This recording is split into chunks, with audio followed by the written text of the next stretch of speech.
It's my pleasure to introduce Dr. Vora and Dr. Malhotra from Henry Ford in Detroit. I remember hearing their talk in New Orleans a few years back, and I thought it was the best negotiation session that I had heard, and so I really wanted to bring them back to do this again for you guys. So it's really my pleasure to welcome them because I appreciate everything I learned in this session. So thank you guys for joining us, and I hand it over to you. Thanks a lot. So we're going to be talking about negotiations, specifically in the context of healthcare. It's sort of a fun topic, and I think for a Sunday around 11 a.m., hopefully we'll keep you guys awake and give you a couple things to take home and try. As was mentioned, my name is Manu Malhotra. I'm the Associate Chief Medical Officer at Henry Ford Hospital and a faculty member in the Emergency Department. My name is Tahir Vora. I'm going to walk around a little bit down here. Hopefully everyone can see me okay. I'm the program director at Henry Ford Hospital in Detroit, Michigan also. And I'd like to also thank our moderators for having us here today. We're really excited to talk to you. I am a little housekeeping. I'm going to warn you ahead of time. We are going to have a practical exercise that we're going to pass out in a little bit. And we're going to try and fit in a case at the end, which you're going to need to pair up with somebody. So at some point, if you guys want to just find a partner or something or kind of move a little bit up or whatever at your leisure while we're talking. So I'm going to start off with some goals and objectives just to kind of cover. So we're going to review the evolution of negotiation theory. We're going to introduce concepts related to negotiation. We're going to review biases that may be barriers to communication. And then we're going to give you some strategies that you can potentially use to actually influence people when you're having conversations or negotiations in the future. So let's start off with a definition. Now you just poll the audience. Who feels like they've been in a negotiation the last week with somebody or other at some point? Good, excellent. For those of you that didn't raise your hand, I would challenge you that you probably have. Everything that we do, for the most part with other people, involves some level of negotiation, whether it's professional or personal, and it falls under this definition in some way. So it's a dialogue intended to resolve disputes, to produce an agreement upon courses of action, to bargain for individual or collective advantage, or to craft outcomes to satisfy various interests. And what we really want to do a little bit is kind of teach you about that and give you some really practical definitions and strategies to just get started. So introduce some concepts and whet your appetite going forward here. Okay, so negotiation, what is it and how do we start looking at it? Obviously, we've probably been negotiating ever since the first caveman had two pieces of meat and one of them had a wheel or something like that. But it really wasn't until a couple of decades ago that social scientists and economists got a little interested to say, is this something that we can study? The presumption about negotiation in the past had always been that it was some combination of experience, charisma, and a little je ne sais quoi, and you could get good at it, but it wasn't really a thing that you could break down and teach. And over the course of the last few decades, what they found is that yes, they could study it, they could look to see what works, they can make predictions about how people would react in certain circumstances, and most importantly, that you could break it down and teach it. And the old way of negotiating, which has been sort of dominant over the course of centuries, is sort of this very aggressive, winner-take-all, take no prisoners mentality, where you're trying to get as much out of the interaction as you can with the idea of sort of an art of war perspective. The other side is your enemy. And, I think there is a very prominent political figure right now who sort of made a lifetime of doing that. The only problem with that is that it only works in certain circumstances. You have to have a huge disparate situation of power between the two parties, and there has to be desperation on the other side to want to make a deal to do it in a situation where this sort of win at all cost mentality works. Over the course of the last few decades, what I think people have learned over the years is that the actual process of negotiation can actually uncover value that's otherwise not clearly there, and thereby enlarge the pie and create value. And Dr. Vora is going to talk a little bit more about that and how we've moved to sort of a win-win mentality where, losing $1 for the other team is not required for you to win. So a couple of concepts here, just so we can always speak in the same language. Is anybody familiar with the term BATNA? Okay, BATNA is best alternative to negotiated agreement, reservation value, zone of possible agreement, and then interest versus positions in creating value. So the best alternative to negotiated agreement is exactly that. What would you do if you were not able to make a deal in any given circumstance? So let's say you wanted to walk in and buy a car. What's your best alternative to that negotiated agreement? If you couldn't make a deal on buying a car, what would be an alternative that might be your best alternative? Any thoughts? Taking a bus? Yep, that might be your best alternative. What's that? I couldn't hear you. Race the car? Lease. Oh, lease it. Yeah, lease it. Yep, you could lease a car instead of buying it. Absolutely. So depending on your circumstance, it would sort of change what the best alternative is. But it's very important to know what that best alternative to negotiated agreement is, because it informs your walkaway point. How you value your best alternative to negotiated agreement is your reservation value. So in sort of a simplistic example, let's say you want to buy a house and it's listed for $300,000. You've seen an identical house and have been able to negotiate it down to $295,000. Now you want to engage in this negotiation and try to bring that price down. Your best alternative to negotiated agreement is the other house you already have on ice over there for $295,000. That puts your reservation value at $295,000. No matter how well the negotiation is going, if it doesn't get below $295,000, there's no deal for you. That's your reservation value. The seller may say in his mind that he wasn't willing to go over under $290,000. So between the seller's reservation value and the buyer's reservation value, those $5,000 between $290 and $295 is potentially the zone of possible agreement. Does that make sense? Okay. So now your best alternative to negotiated agreement is something that's really important for you to know and for you to not tell who you're negotiating with. There's a very, very interesting story that sort of makes the rounds in negotiation circles is when Teddy Roosevelt was running for president, they printed out 3 million flyers and were ready to start distributing them, only to find out that the picture that they had used was not something that they owned the copyright for. So they worked out the math on it and figured out it would probably end up costing them $1 per flyer, of which they had 3 million, if they were to go ahead and just end up dealing with some legal trouble. If they were going to reprint all the flyers, that was also an unacceptable amount of money. So they're in a really, really tight situation. So what do you think they did? Any thoughts? Any ideas? How do you approach that?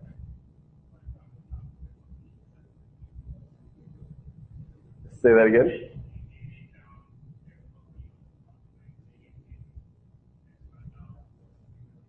That's right. So a really, really natural way of approaching this would be to sort of appeal to that group and say, hey, how about this more reasonable amount of money? But the interesting thing is most people think that way, and it depends on looking at your best alternative to negotiated agreement, which is not very good. What they actually did was they sent a telegram to the publisher of that picture and said, we're going to be distributing flyers, 3 million of them, with the likeness of Teddy Roosevelt. Whoever's picture we use will get a lot of publicity. How much would you be willing to pay for that honor? And they actually got a response that said, well, I'm interested, but all we can afford is $250. And they're like, fine, we'll take it. But that's sort of this idea of knowing what the entire zone of possible agreement is, and that's what the ZOPA is. Your reservation value and their reservation value, and too often we only know our own. So it's sort of important to think to your own self, what do you think the other party's BATNA is? And in the end, all of the hard work that you do in preparing for a negotiation, in many ways, sort of comes down to how well you identify your and their BATNA, and then the rest of the work is actually trying to create and get value out of that. So I'm going to continue a little bit with the kind of concept. So I hope you guys had a chance to understand a little bit the idea of BATNA and Reservation Value ZOPA, and we're going to come back to it again because we really think it's really important when you leave this talk, you really have those down. I want to talk a little bit about this idea of positions versus interests. So positional bargaining. So this is some of the continued idea of the evolution of negotiation theory. So positional bargaining is really kind of the what. So it's what your position is or your stance is in the negotiation. And that was really the traditional way in which negotiations were approached. What this inherently does is lead to something called distributive bargaining, and I'll talk to it more in a little bit. But it's this idea of zero-sum negotiation, that there's amount of value and that value has to be split up. The other way to approach negotiations is really interest-based bargaining, and so interest-based focuses much more on your overall interest as opposed to your position. And this is really, if you want to think about it easier, it's really the why in a negotiation. Why are you specifically doing a specific negotiation? And if you can get to the root of that, that opens the door to potentially having a much more collaborative discussion and then creating some value in that negotiation. So let me give you an example about this to make it a little bit more real. I'm trying to give you an idea of the difference between position and interest-based bargaining, because we really think that this is a very fundamental thing to kind of understand when you're done here. So you have two chefs who are cooking together, and they both need an orange to finish their recipe.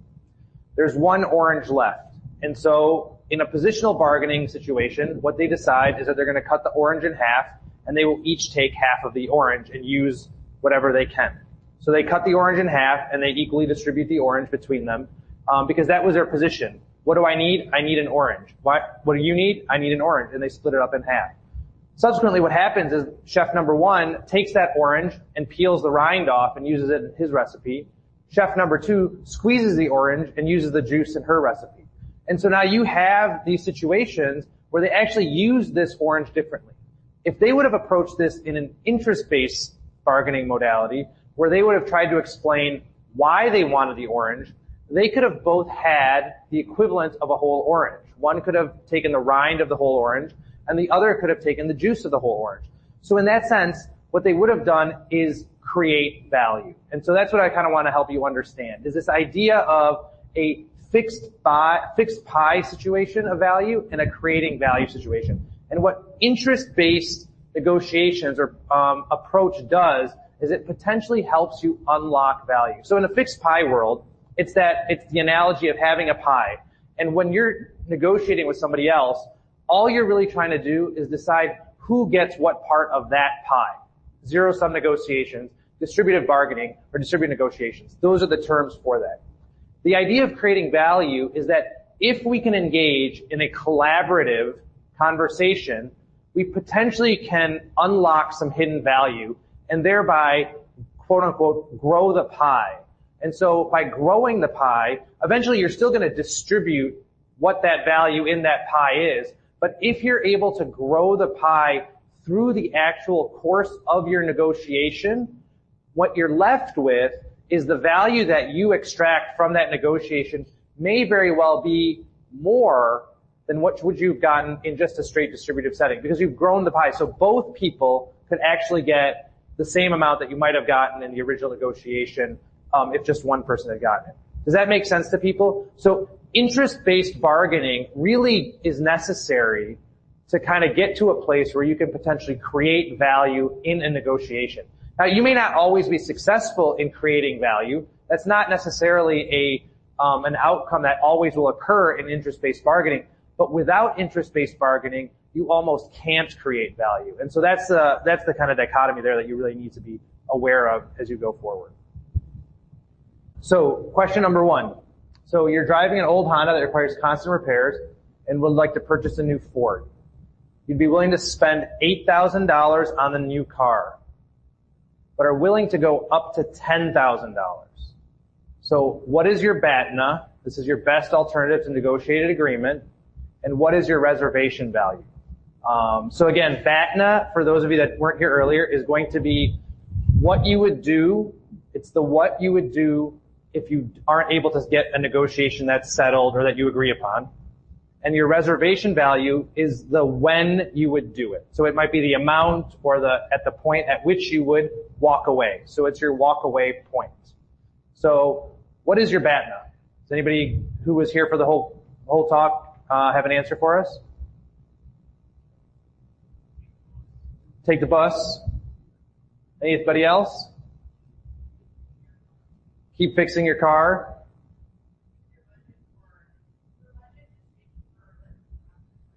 Yep. Use Uber and Lyft until you run out of money. Good. What is your reservation value?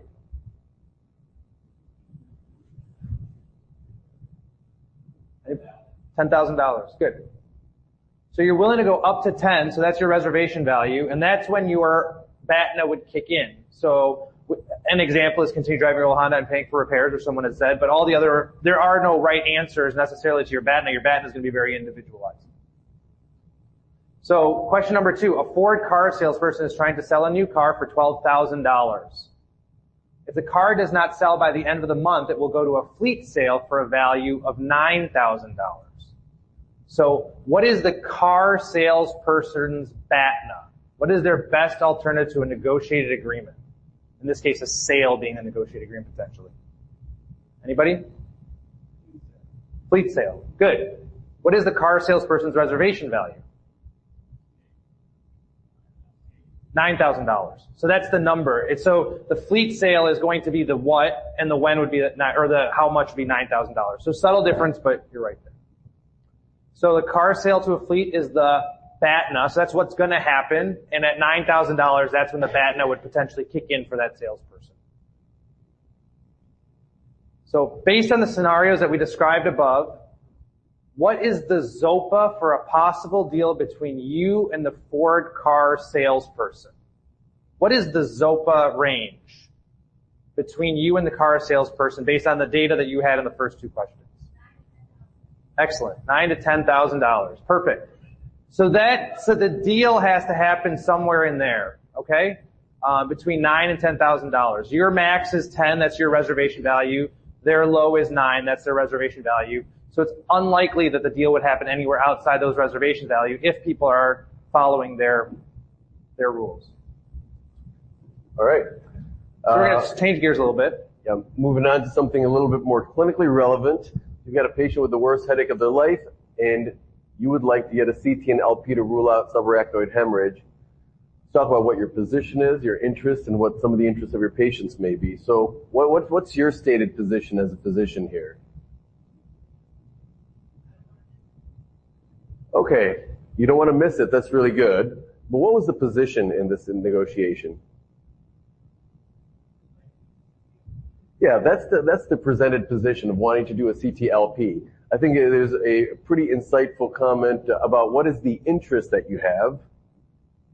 Your interest is that you don't want to miss it. You don't want to miss a life-threatening process that's going on. What is the patient's position? Oh, absolutely. Let's say they don't want to have a CT-LP. Their position and your position are incompatible. But is it possible that your interests are still compatible?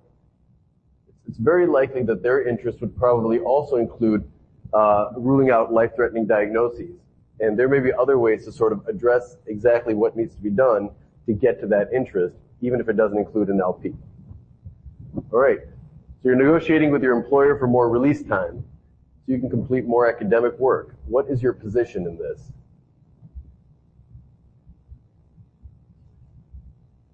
Any thoughts? Good. Time off. More release time, more time off, absolutely. And what is your interest? Why do you want that release time? Yeah, so you can complete more academic work. Okay, so that's your interest.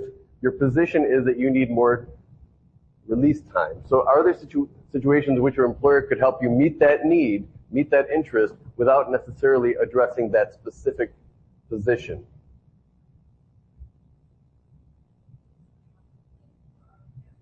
Exactly, yeah. So find some other way of helping your academic productivity, whether it's hiring support staff, whether it's taking other stuff that you're not interested off the plate, provide educational courses that might make you more efficient. And then finally, you're negotiating with your employer for a higher salary so you can pay for daycare. What is the position that you have here? Higher salary. And what is the interest? Daycare. Right. So is there a way in which the interest can be met without specifically meeting the position? Obviously, if they provide free daycare. So, the reason we spend a fair amount of time sort of really pushing on this point of positions versus interests is because in the most contentious of negotiations, positions are often absolutely mutually exclusive of each other, but there is some overlap in interests, and that's really what you want to focus on. Now we're going to be moving on to sort of the next more interesting part of the talk, in my opinion. We're going to be talking about human biases and how they affect our judgment, and strategies of influence and how we can leverage those.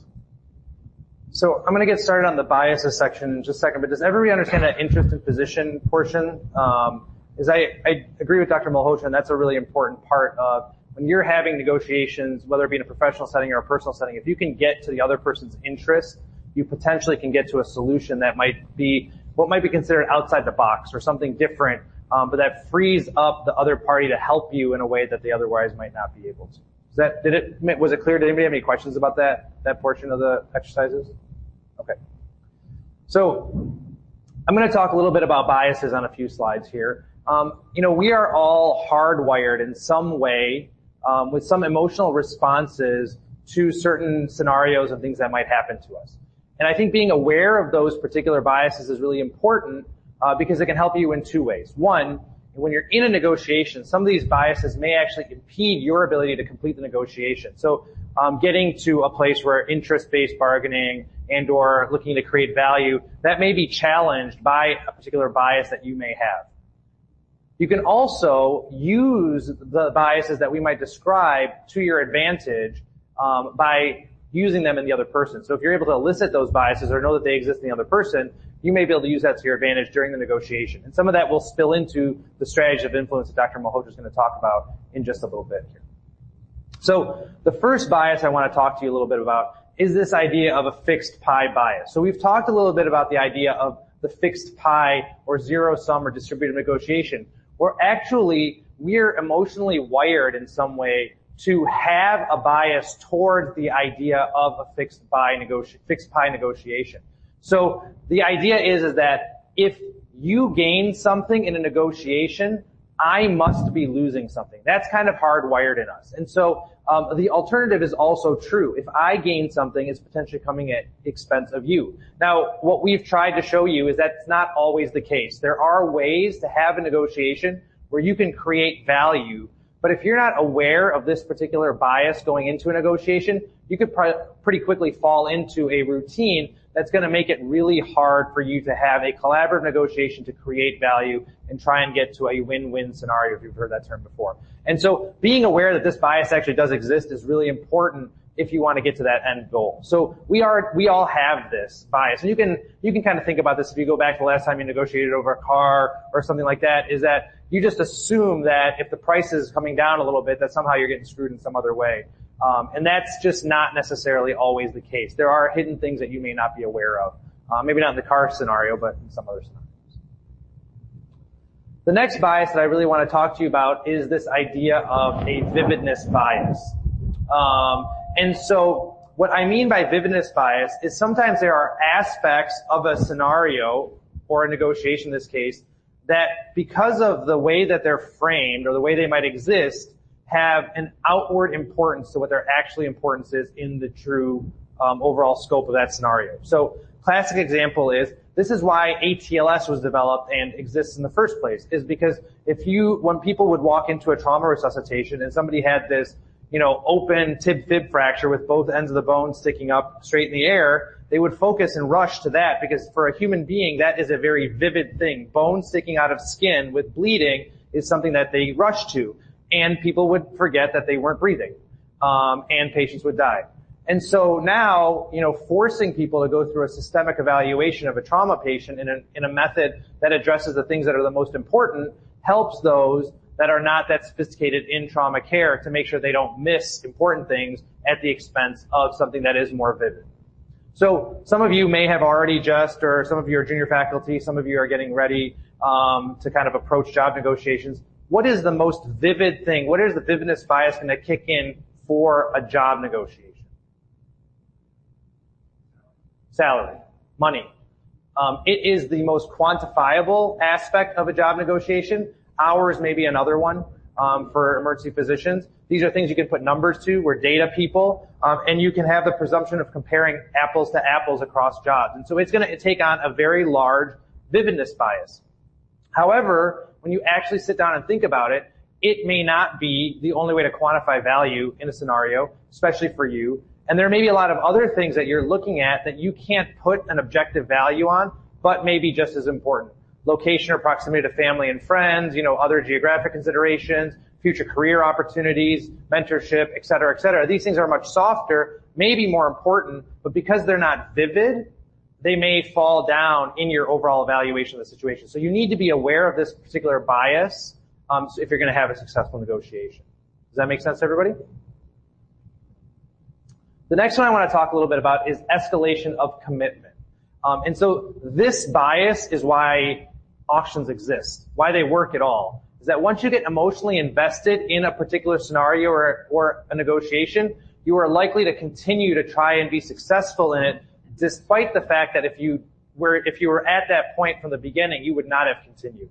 And so the reason that you really need to be aware that this bias exists is that before you start a negotiation, it's really important for you to sit down and do your homework, and depending on the kind of person you are, maybe actually write something out, or at least be aware of what your BATNA is, what your reservation values are. Now, these things may change in the course of a negotiation as you learn more information and change your parameters, but you should be very objective and thoughtful about these particular areas of your negotiation so that you're not emotionally invested in just making decisions later because of this particular bias that you may have. Does that make sense? This is the chasing a price on a house well past your budget because now you're attached to that house. But if you would have known that before you started, like you had a reservation value that you weren't going to go past, that was done with really good reason. But now you love this house and you love this neighborhood and you can't possibly imagine your life without it, et cetera, et cetera, et cetera. And now you're way overpaying for a house that you otherwise didn't have any interest in being in the first place. The last one that I'm going to talk about is susceptibility to framing. So this bias is a little bit harder for people to get their heads around, and we can talk to you about it afterwards if you have any questions about it. But it's the idea that human beings, that framing of a scenario, whether it be positive or negative, is going to influence the amount of your actions and the risk that you're going to be able to take or how you're going to get it. So if you have a potential of gain, you are much less likely to take risk than you are to avoid a loss. And so there was a study that was done. They had PhDs with a early sign up for a class. 93% signed up if there was going to be a late penalty. So if you were going to lose something, they were much more likely to sign up compared to 67% that signed up if there was an early sign up discount. So to gain something, there was less of a perceived incentive to want to do it when the amounts were the exact same. So the way that you frame something, or that's framed for you, may somehow make a difference on how you act on it. This is also true in like gambling. So people are much more likely to take larger, riskier bets if they're down because they're trying to avoid a loss. So they'll take a lot of bets to gain their money back because they want to avoid that loss, versus if they were at neutral, they're less likely to take those same large bets to get a potential gain because they're at neutral. So to take risks to go up is hardwired against what we want to do, but to take bets to get back to zero or to avoid a loss is much more likely to do. Does that make sense, everybody? So you should be aware of this bias, but you can potentially also use that bias, as Dr. Malhotra is going to mention a little bit here, in your strategies of influence. Right. So now that you guys know all the ways in which we are biased, you can leverage those to improve the outcomes, and hopefully you'll use your abilities to do good in the world. And one of the ways is leveraging what Dr. Vora was just talking about. Loss aversion is actually a pretty powerful motivator, and we know that intrinsically, because when you have a leaving against medical advice conversation with patients, you very rarely see anybody painting a picture about what a good and healthy life they'll have if they stay in complete treatment. You automatically go to, if you leave, you could die. If you leave, your arm will fall off, or some other sort of dramatic loss, because it is the loss aversion that you're really trying to tap into there. People do not want their lifestyle to become worse. They're very attached to that status quo. A potential gain has some interest, but nothing like at least not losing something. Okay. So there is a very, very interesting study that was done a few decades ago, actually, at Harvard, where they looked at a very specific issue. what they did is they took their library and they took all the Xerox machines and they put out of order signs in all of them except for one, and then they created these sort of longer lines, and then they had somebody walk up to the front and say, "Excuse me, do you mind if I cut in?" And this person only had like 3 or 4 pages, and about half the time, somebody would let them cut in. Then they changed this script very slightly, and they said, had the person with 3 or 4 pages come up and say, "Do you mind if I cut in because I have to make copies?" It's a very, very inane justification, because I have to make copies. So they did this, and now over 90% of people let them cut in. So why should that be? It was because they were very specifically studying the impact of the word because. The word because triggers in our mind the belief that this is a justified request. And we have a very, very strong sort of inner image of ourselves as reasonable and accommodating and overall nice people. So when somebody comes up to you with a reasonable and justified request, it's very hard to turn it down. That is the trigger that the word because puts into somebody's mind. So if you're in a negotiation, whether it's for salary or whatever, it is a much, much stronger argument to put in a because. You know, I was hoping the salary would be higher because this is a 4-year program that I'm coming from, because I did a fellowship, or because I did a rotation out of the country and I bring a different skill set and interest. Whatever the case is, you have to come up with some justification, even if it's just because it was my impression that the salary would be higher based on my job search so far. Pretty inane, always true, but there has to be some justification. So now, I don't know if some of you guys might be old enough to remember, but when the infomercials used to come on TV, they used to end with a statement called, where they would say, "Operators are standing by." Does anybody remember "Operators are standing by"? Yeah, so that used to be pretty much universally the case. Nobody uses "operators are standing by" anymore, and there's a very specific reason for that. At one point, somebody decided, what if we change the words? And they changed the words to, "If operators are busy, please call again." Did that make a difference? Well, as you can probably tell by this, this talk and the pattern, it totally made a difference. And you can almost imagine why. When somebody says "operators are standing by," in your mind, you're seeing, you know, an entire phone deck in a room with tumbleweed rolling by.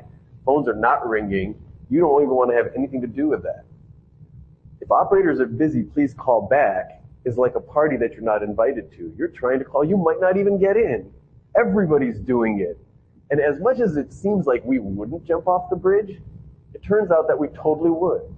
So what other people do does matter, and it impacts us a lot. It's called the power of social proof. And the less that you know about the value of something, the more likely you are to cling to the general consensus on something.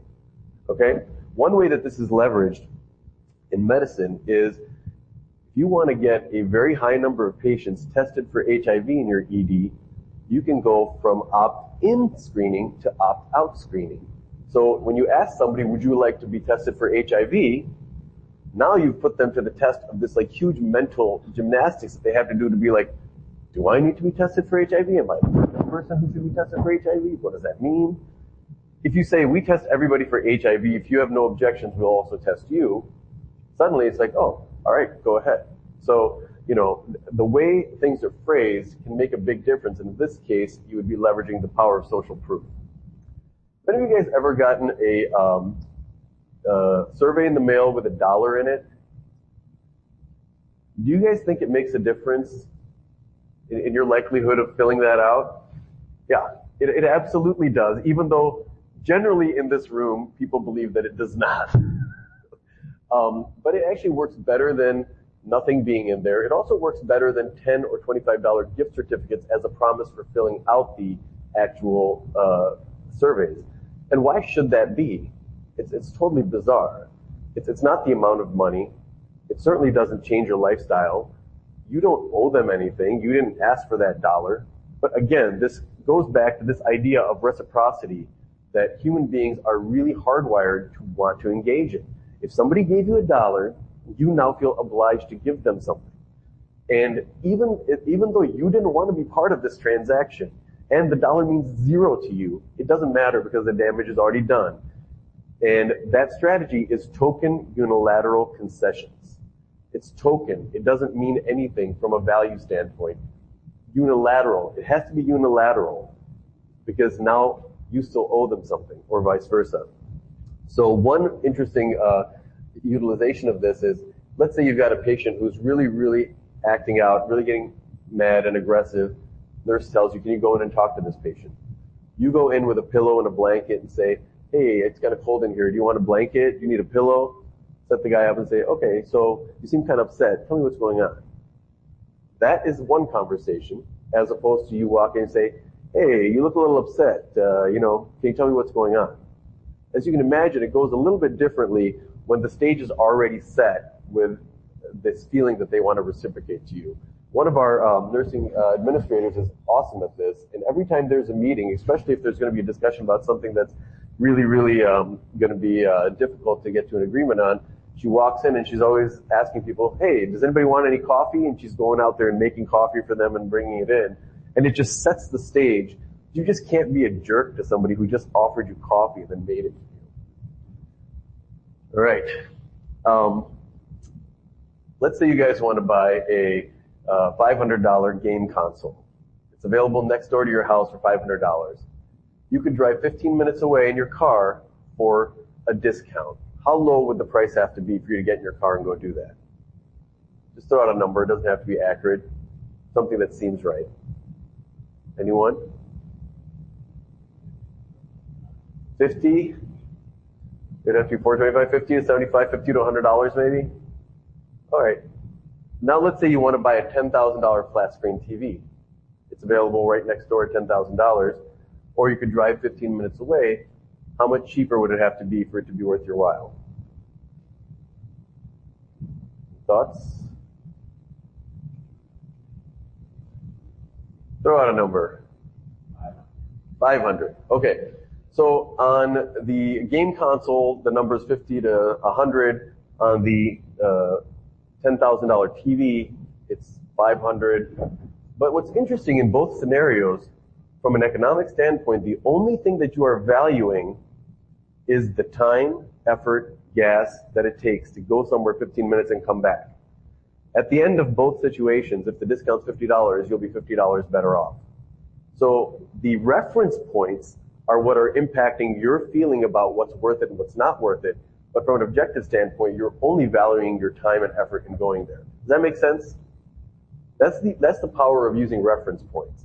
So, let's say you have an emergency department that has an observation unit attached to it, and you have 2 observation unit nurses, and you kind of want to go up to 3. If you put in a proposal to increase observation unit nurses from 2 to 3 because you think that there's a safety issue, related to ED and observation care, that has a much harder, that's a much harder sell than if you say, we have 51 nurses in our ED/observation unit. We want to go to 52 because we think that it's important from a safety standpoint.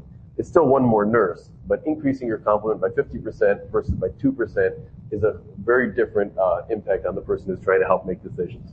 So that's the impact of reference points. So that's a few, sort of interesting biases and the ways they can be used in actual negotiations. A few of the main points we want to make sure that you guys definitely walk away here with is focus on interests, not positions. In the most difficult of conversations and negotiations, it is focusing on the interest that will get you to an agreement where it didn't seem like one was possible. It is always asking, okay, but why? Or, why do you need that? What are you looking for? And getting more information. And that's why you always want to be listening for more information. Consider both parties BATNA. We talked about that briefly. The zone of possible agreement is much wider than it looks like just standing at your BATNA. Learn from the process to create value. Dr. Vora spent a fair amount of time on this. Creating value, spending that time to actually learn what those interests are, gives you that ability to find previously hidden value. Recognize and leverage biases. listen before you talk, and it's all about preparation when you get to negotiations. So